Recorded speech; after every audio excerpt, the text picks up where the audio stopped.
A família Betim, lá do Espírito Santo, conseguiu uma vitória. A Justiça suspendeu o processo de desapropriação da fazenda até nova decisão judicial. Lucas, isso aí é uma luta que foi em conjunto, né? Parlamentares, população, veículos como a Oeste. Sem sombra de dúvidas. E acredito que o sucesso se deve todo a isso, né? A essa grande repercussão que foi consequência dessa pauta ter sido abraçada por toda a sociedade, né? Pessoas de fora do Espírito Santo, veículos como a Oeste, parlamentares de todo o Brasil, Frente Parlamentar do Agro, Comissão de Agricultura, Senado, então, tudo, e até o presidente, né, Jair Bolsonaro, então, tudo isso em conjunto fez com que isso tomasse uma proporção absurda e que a Justiça desse uma resposta, né, para esse anseio da sociedade. Assista agora A Força do Agro com Joyce Maffezoli. Seguidor de Oeste, seja muito bem-vindo. Pegando o gancho na suspensão do processo de desapropriação da família Betim, vamos falar sobre as ações de desinvasão de terras na Bahia. Anderson Scarduelli, que é editor assistente da revista Oeste, prazer tê-lo aqui. Prazer é sempre meu, Joyce. Olá também aos outros participantes que você apresentará logo menos. E olá a você de casa, nosso verdadeiro patrão, que acompanha mais uma edição de A Força do Agro. Lucas Polés, deputado estadual pelo PL do Espírito Santo. Seja muito bem-vindo, Lucas. Obrigado, é um prazer estar aqui com vocês e com a audiência da Oeste mais uma vez. Luciano Andrade é produtor rural e conselheiro da Unagro, União Agro Bahia. Prazer em recebê-lo, Luciano. Prazer é todo meu. A família Betim, lá do Espírito Santo, conseguiu uma vitória. A Justiça suspendeu o processo de desapropriação da fazenda até nova decisão judicial. Lucas, isso aí é uma luta que foi em conjunto, né? Parlamentares, população, veículos como a Oeste. Sem sombra de dúvidas. E acredito que o sucesso se deve todo a isso, né? A essa grande repercussão que foi consequência dessa pauta ter sido abraçada por toda a sociedade, né? Pessoas de fora do Espírito Santo, veículos como a Oeste, parlamentares de todo o Brasil, Frente Parlamentar do Agro, Comissão de Agricultura, Senado, então, tudo, e até o presidente, né, Jair Bolsonaro, então, tudo isso em conjunto fez com que isso tomasse uma proporção absurda e que a Justiça desse uma resposta, né, para esse anseio da sociedade. Você vê, né, Anderson, é a força da população, a força do Brasil. Quando as pessoas de bem se juntam, elas conseguem.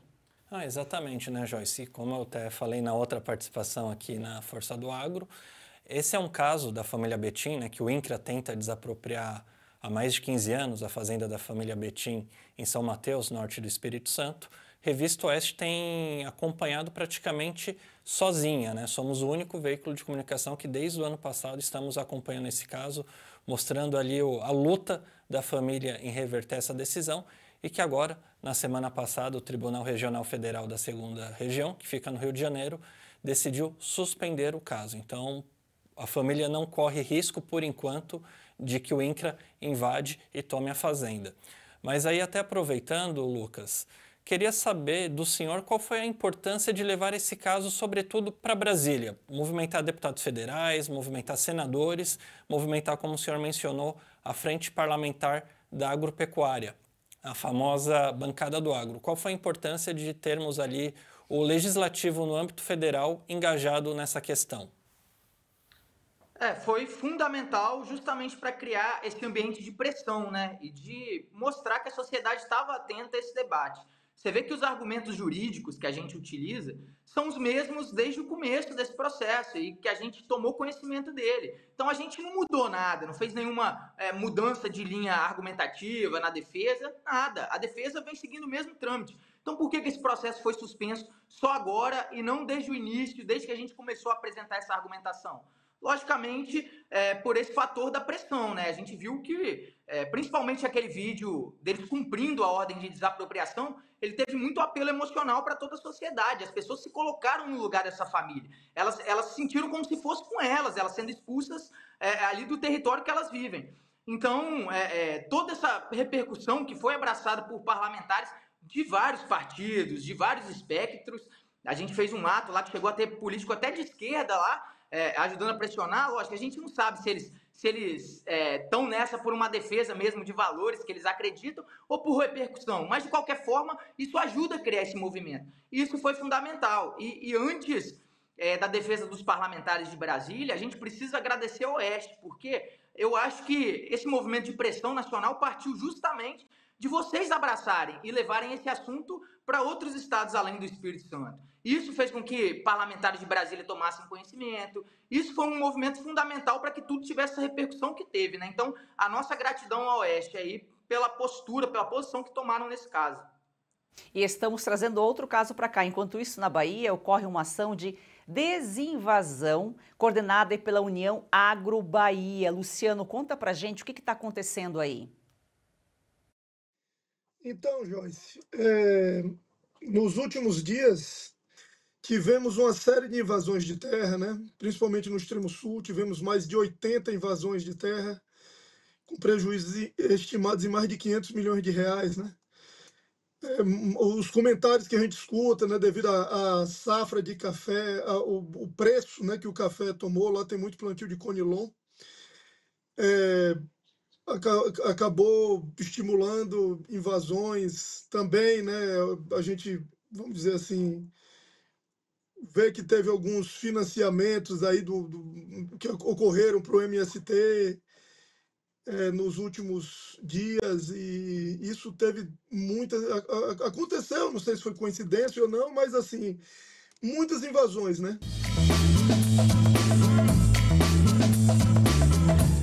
Momento Jurídico com o doutor Eduardo Berbiger. Sempre um prazer recebê-lo, doutor. Obrigado, Joyce. Vamos aproveitar a presença de um jurista aqui e repercutir o assunto que nós estamos comentando aqui hoje em A Força do Agro. O processo de desapropriação da família Betim foi suspenso até nova decisão da Justiça. Parece que até um pouco de coerência dessa Justiça que tem se mostrado tão injusta, né, doutor? Sem dúvida, né, Joyce? Estava na hora. A família Betim está brigando há mais de 10 anos com o INCRA. O INCRA pediu a desapropriação de uma fazenda produtiva. A família Betim lá produz gado, produz pimenta, café, então não tem lógica, não existe, a fazenda não cumpre os requisitos para a desapropriação, né? O principal deles seria ser terra improdutiva. O MST requereu a terra, né, o INCRA, né, para beneficiar o MST, e é um absurdo isso, porque desapropriar uma fazenda produtiva para entregar para o MST, que em todos os assentamentos aqui nós temos péssimos exemplos de produtividade, não sabem trabalhar a terra, trabalham mal, produzem muito pouco, mal e mal para subsistência, e quando não vendem os lotes. Nós temos vários casos no Mato Grosso do Sul, de integrantes do Movimento Sem Terra que são beneficiados com os lotes, vendendo as suas áreas de terra e depois entrando novamente na fila. Coloca a esposa, coloca o filho, enfim, e ficam requisitando. Sendo que o governo tem terras devolutas, o governo tem uma série de possibilidades. Só que aí entra uma questão. O MST não quer terra difícil. O MST não quer fazer o que hoje eles chamam de grandes latifundiários fizeram há muitos anos atrás, que foram para lugares remotos, como era o Mato Grosso há 50 anos atrás, dormir embaixo de barraca, sem luz, sem energia, sem nada, abrindo a terra, sem saber se ia produzir ou não, não sabia se ia produzir soja no Cerrado. Isso depois com o trabalho da Embrapa, dos agricultores, que virou o celeiro do mundo. O MST, ele quer terra fácil, ele não quer ir para lugares remotos, ter que abrir terras, ter que ficar em lugares isolados, sem energia, sem água, como os maiores produtores do Brasil hoje fizeram há décadas atrás. Então, como nós já dissemos aqui, não somos contra a reforma agrária, agora que se faça do jeito certo e não retirando terra de quem produz. Quem é contra a reforma agrária é o próprio MST, né? Porque eles querem terras produtivas e já lá com a produção e não querem trabalhar. Doutor, e por falar no MST, os produtores da Bahia, que também estamos falando aqui hoje em Força do Agro, eles se uniram, né, e estão fazendo ações aí, digamos, de desinvasão de terras. Claro que sempre com o diálogo em primeiro lugar, a polícia está presente lá, mas para proteger os integrantes do MST e não os produtores. Isso mostra a falência do nosso sistema agrário, do nosso sistema judiciário, porque, imagina, os donos de terra que têm a devida documentação, produzem na terra, precisam se submeter a negociar condições com o MST para sair da terra que é deles. Por quê? Porque eles não têm respaldo judiciário, não têm respaldo dos governos, nem da polícia. Então, são obrigados, bom, então vamos perder menos a negociar. Claro que é uma iniciativa louvável, elimina grande parte da violência, enfim, mas é um absurdo que os produtores tenham que se sujeitar a esse tipo de condição. Porque quem deveria dar guarida a isso, a lei e o judiciário, não está cumprindo o seu papel. Nós temos uma ADPF, que é uma ação por descumprimento de preceito fundamental, que, para o nosso telespectador entender, é uma ação que se ajuiza direto do Supremo, questionando algumas questões legais. Na época da pandemia, os despejos foram suspensos por 1 ano, porque vivíamos um caos humanitário, uma crise, muita gente sem emprego, era razoável que se fizesse. Depois, algumas entidades pediram que através da DPF, que esses efeitos fossem continuados, fossem estendidos. E isso acabou sendo estendido também para as desapropriações de terra. Então o Supremo Tribunal Federal, mais uma vez legislando, colocou uma série de requisitos, criação de comissões para intermediar a reintegração de posse, aviso prévio de qualquer medida a ser tomada, diálogo com as comunidades afetadas, impossibilidade de separar as famílias, né, membros da família, quer dizer, criou condições que são inviáveis. Como que uma comarca pequena vai criar uma comissão para análise de reintegração de posse? Quer dizer, então o Supremo dificultou em muito a reintegração. Por isso que nós vemos, inclusive, tem um procurador federal do Paraná, Marcelo Borges, ele tem um trabalho muito interessante sobre a questão da ADPF, ele faz uma análise muito crítica, isso que ele é procurador, mostrando as dificuldades que o Supremo criou para a reintegração de posse. Então, isto justifica essas iniciativas como dos produtores da Bahia. Se não podemos contar com a lei, muito menos com o governo, e não podemos, em hipótese alguma, contar com o Supremo Tribunal Federal, que nesse caso está legislando em favor do MST, como o produtor vai se defender das barbáries que o MST tem feito nas propriedades aí no Brasil inteiro e há décadas, né? E é isso aí, tem que se unir e juntos impedir. Exatamente. Óbvio que nós não somos favoráveis à violência, então o que deveria acontecer? Cada um fazer o seu papel. Aplicar a lei, entrar com a ação de reintegração de posse, a justiça deferir e a polícia ir lá e desocupar a área, desocupar de forma pacífica. Óbvio que muitas vezes os próprios integrantes do MST dificultam que isso seja pacífico, porque todos andam armados, todos, não podemos generalizar, mas todas as invasões têm armas, então vários integrantes andam armados, praticam muita violência. Nós vimos casos de depredarem a plantação, as casas, destruírem cercas, matarem animais.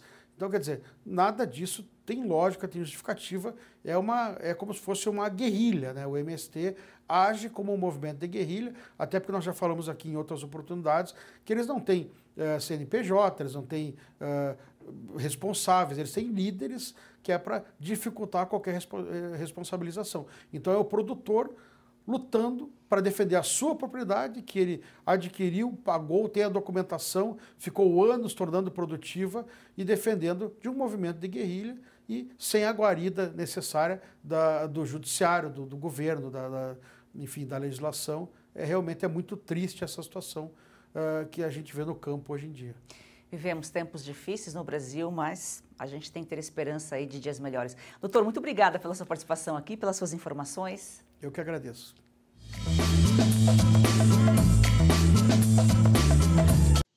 Situação lamentável, né? Sim.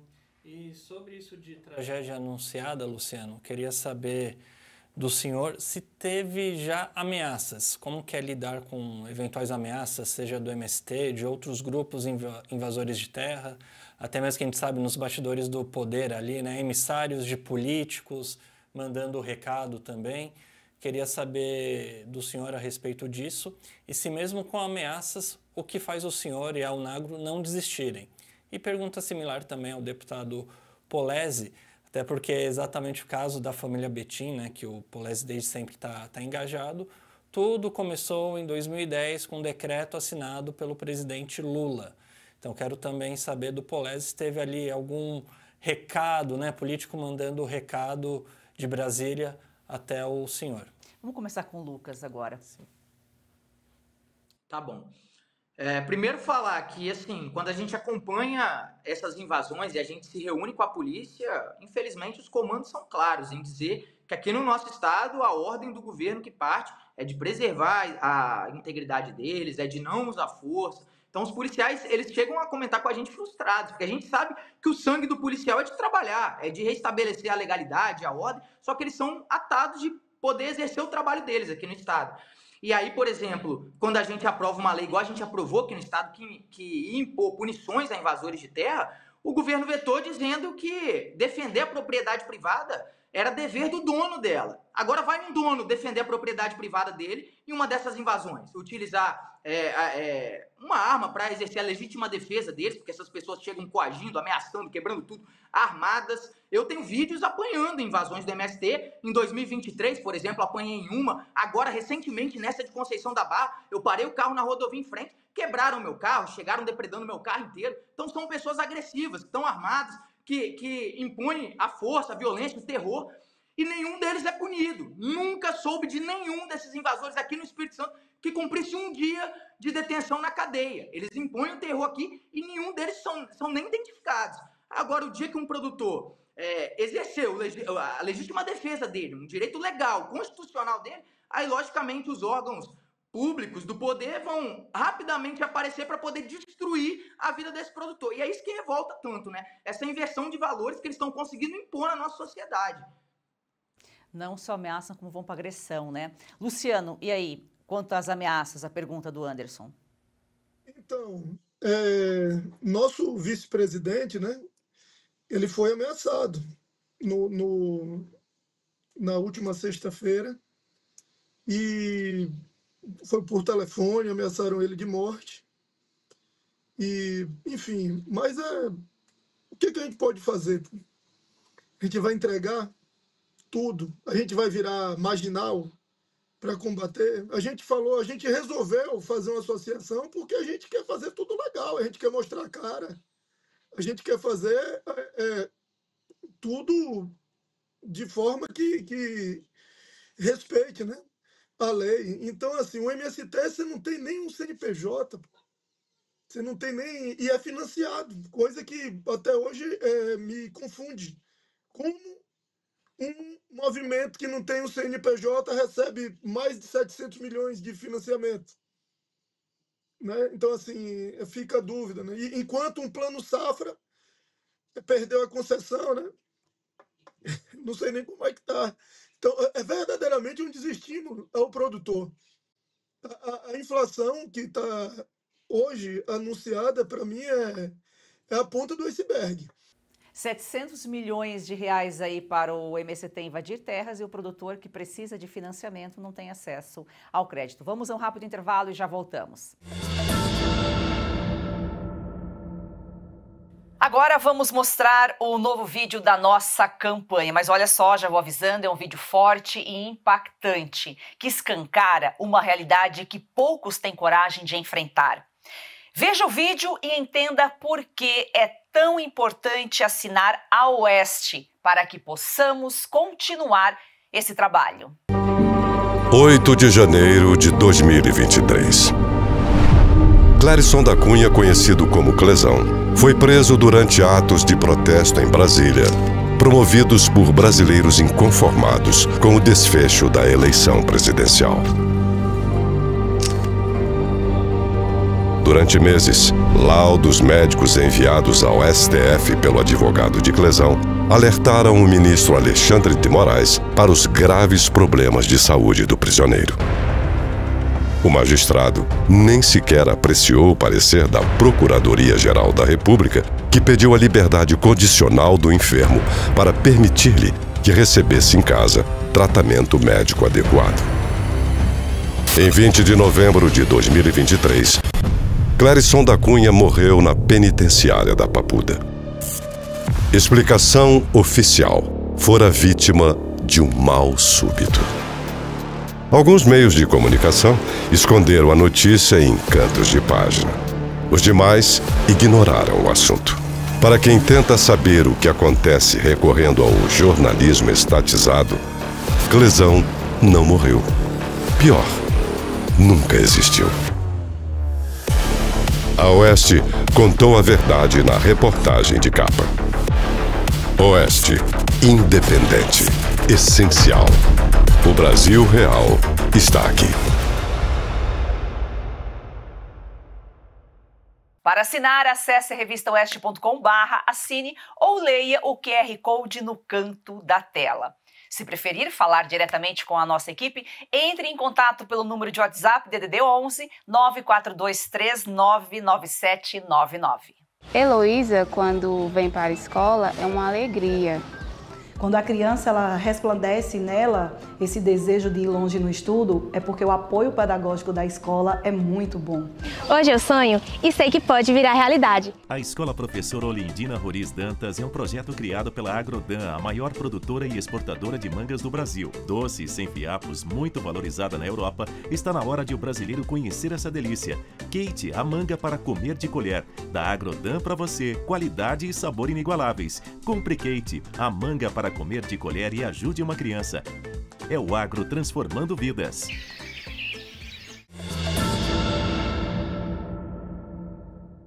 Nós temos aqui um recado, também aqui uma participação do senador Magno Malta.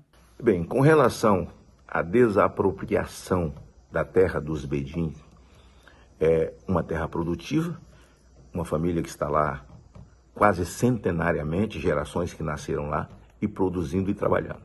Uma impropriedade, como é normal dessa esquerda, de uma portaria do governo e do INCRA, do Estado do Espírito Santo e nacional. Eles vão pegar uma terra produtiva, inventam laudos que ela é improdutiva e vai desapropriar para poder fazer assentamentos.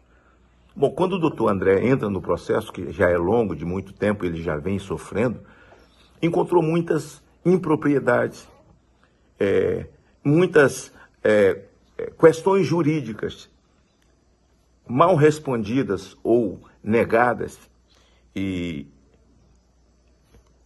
posições que deveriam ser tomadas e não foram tomadas com relação a laudos, né? Com relação à defesa da própria terra e dos seus donos originais, que são os bedins.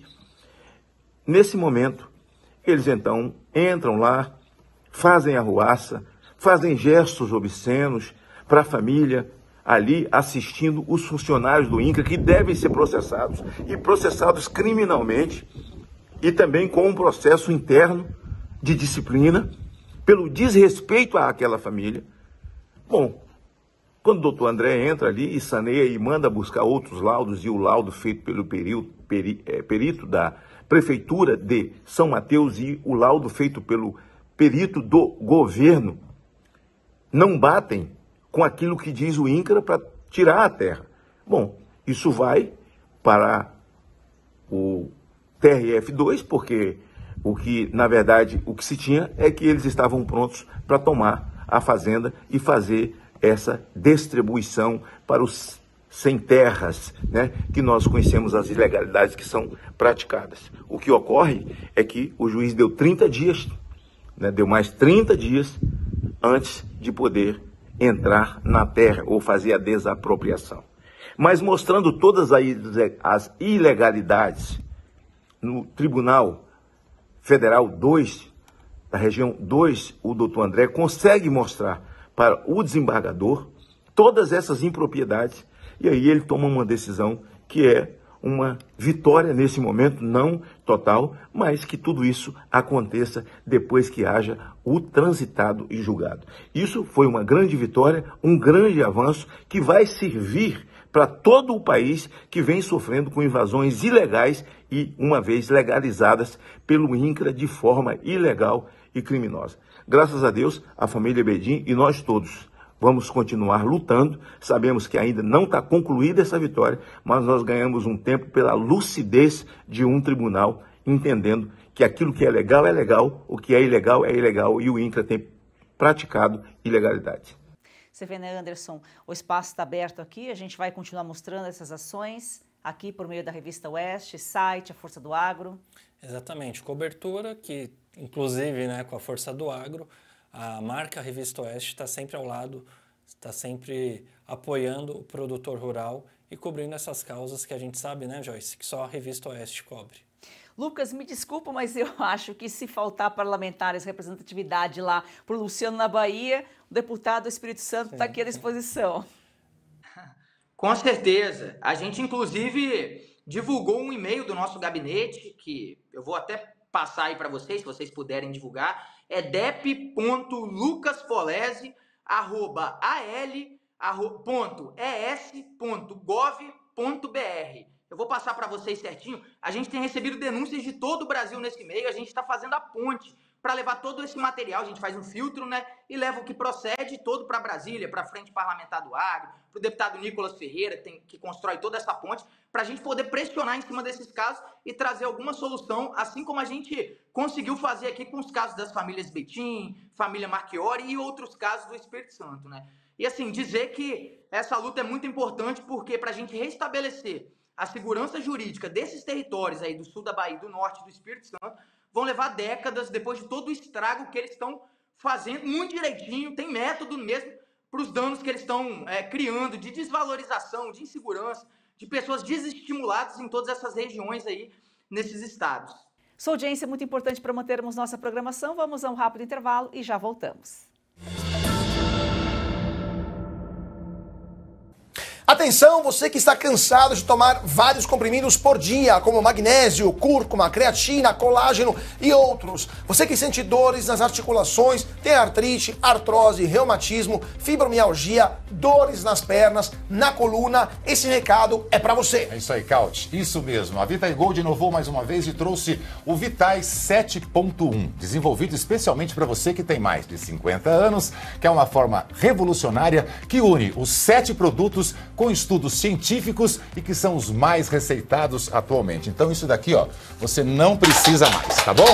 Uma única cápsula trazendo o conforto, praticidade e o efeito que você quer sentir para viver livre das dores. É isso aí, vejam só, com o Vitas 7.1 você tem magnésio para a estrutura óssea, cúrcuma para aliviar as dores, creatina para fortalecer os músculos, colágeno tipo 2 para as cartilagens, MSM para reduzir os inchaços, clorela para o fígado e vitamina C para a imunidade. Todos esses ativos já possuem estudos científicos que comprovam a sua eficácia no auxílio a diversas doenças e no auxílio das dores e inflamação em geral. Então ligue 0800 291 2200 e peça o seu Vitas 7.1 e você pode e deve usar junto com Ora Pronobis, que você já está acostumado. E atenção, as primeiras 100 pessoas que ligarem agora ganham 70% de desconto, vão ganhar o Ora Pronobis solúvel de brinde para experimentar e ainda vão levar esse umidificador de ar de brinde. Não fique de fora dessa. Chega de tomar 20 comprimidos por dia.